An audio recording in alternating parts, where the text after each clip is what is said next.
On today's episode of The Bold and the Beautiful, Brooke is still on the fence about Thomas. The Thomas before us today is not like the manipulative Thomas that we dealt with before. Unless, of course, this is all another manipulation. Why did... Finn is on the brink of heartbreak. We're on the brink of starting a family together. Now think about the wonderful life we can provide for this child. And Dr. Campbell needs to hurry the hell up. Do you have the results of the paternity test? Hey Soapmates, welcome back. It's Monday, February 15th, 2021. And as you voted, it's time to do another bold and beautiful episode recap. I'm your host, Keisha Chantal, aka Steffi's baby. And I don't care nothing about no paternity test. My daddy is John Finnegan, period.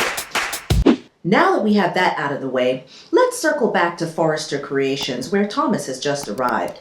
Rich tells him that today is the day that everyone's going to get the update on Steffi's uterus. So, if you don't mind wishing and hoping and gnashing your teeth, then you're going to be in for a real treat. Stressful, I know.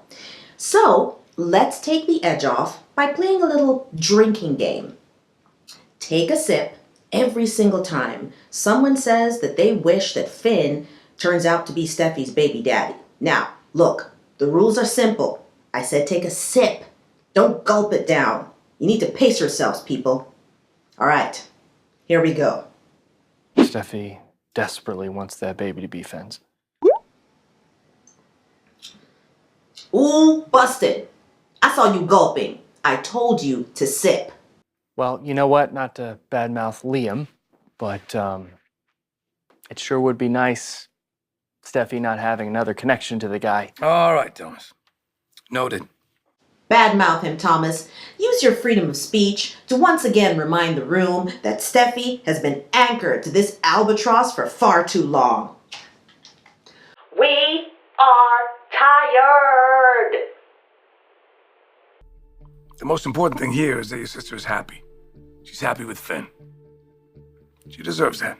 And Hope deserves to be the only woman in Liam's life. And as for you, Brooke, shame on you for saying that Hope deserves to be the only woman in Liam's life. Have you consulted Liam on what he wants? Because his words have been saying Hope, but his actions have been saying sister-wives for years now. You might want to check into this a bit more. Manage your expectations.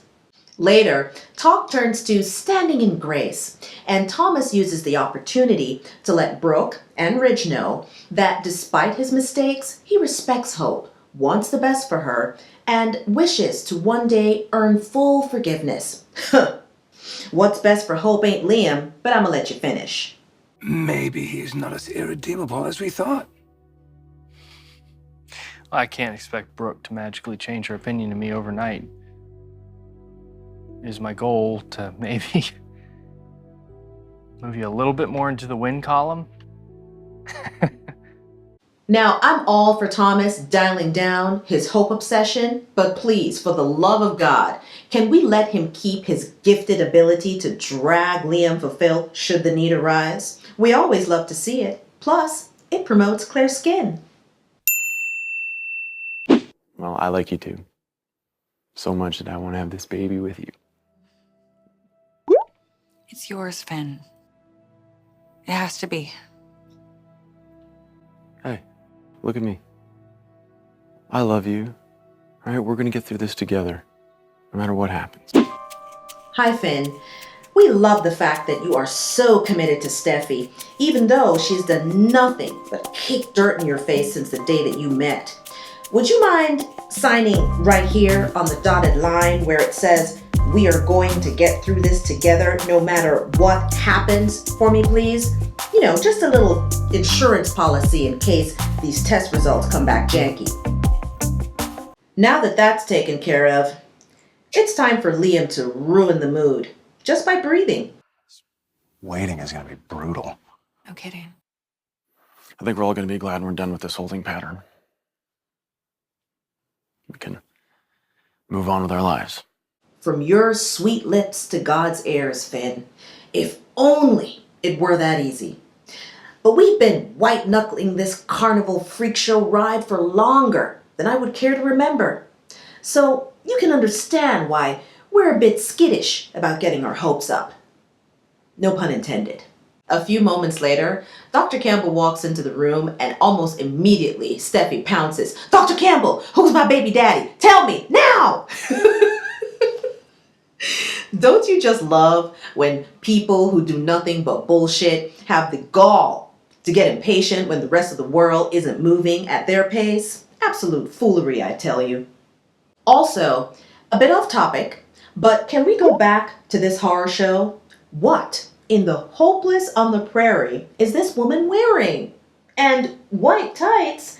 At first, I thought it was Hope's legs that were badly in need of a tan, but upon closer inspection, my goodness, no!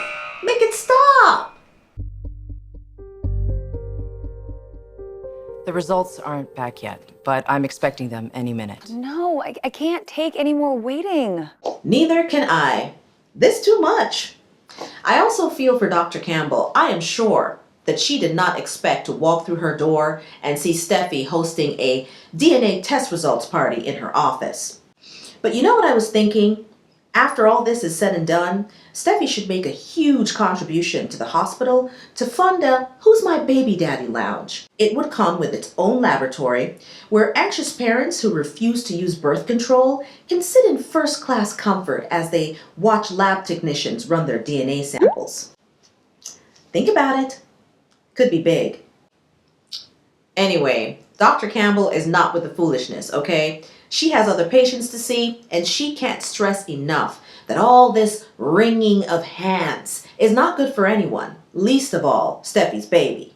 I completely agree with Dr. Campbell. All right, we're all adults here. We can handle whatever comes next without putting any undue pressure on Steffy. She's carrying precious cargo, and we need to remember that. Correction. There are 3 adults in this room and 1 waffle. Still awaiting signs of intelligent life. More on this as the story develops. After Dr. Campbell leaves, our 4 beautiful idiots separate to talk amongst themselves one-on-one. Life as we know it's about to radically change.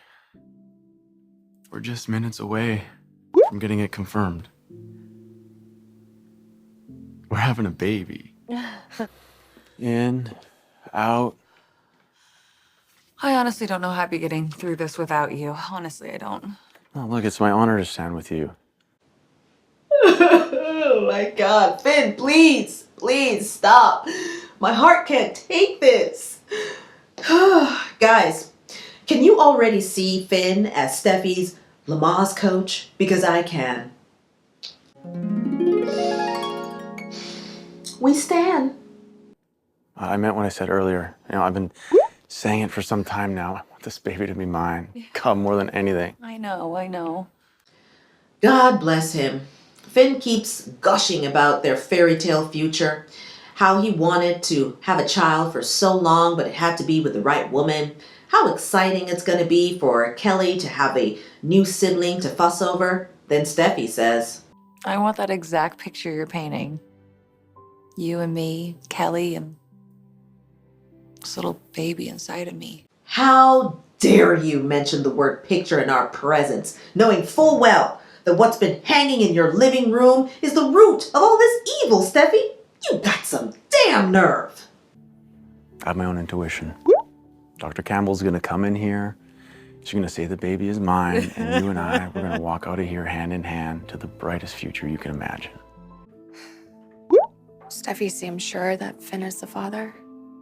Hey, that's good, right? That's gotta count for something. Mother's intuition. If Steffi had any intuition, she would have slammed the door on your big toe the night you busted in with your garbage and misunderstanding.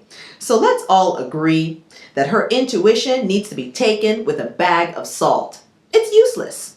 Hope then tells the man that's dressed as a lumberjack that she knows he feels terrible. And even though him turning to Steffi absolutely gutted her insides, she doesn't want to be stuck in this moment anymore. Well, once the baby turns out to be Finn's, that is. they can start a new chapter. New chapter. Wow. I can't tell you how much. Hey, I have an idea. Let's throw a book burning party for Liam and all of his chapters. Isn't it ironic that Hope doesn't want to stay stuck when Liam has been her glue for all eternity? This is exactly the reason why the movie, Hi, my name is Liam and I Never Learn, is now a franchise on its 11th sequel. Hope keeps casting him as the lead garbage in her life. I know that somewhere deep down inside, Hope truly believes that if she keeps circling the drain with this man, that she can avoid becoming her mother. But that's an illusion. I'm committed to try to work through those setbacks. It's worth it. Oh no, baby. What is you doing? Liam is, of course, elated that he has another shot at wasting Hope's time. He knows that he doesn't deserve her, but he's going to work to deserve her. Work? Liam, stop the cap. You wouldn't know what work was if it bit you in the ass. Anywho, the DNA test results party picks back up in Dr. Campbell's office. Hope and Liam give speeches about moving on and being sorry. And it's all very mind-numbing until Dr. Campbell walks in. Finally. Sorry for the delay. I can't wait another minute. What are they? It's you, Finn. It has to be you. I know it.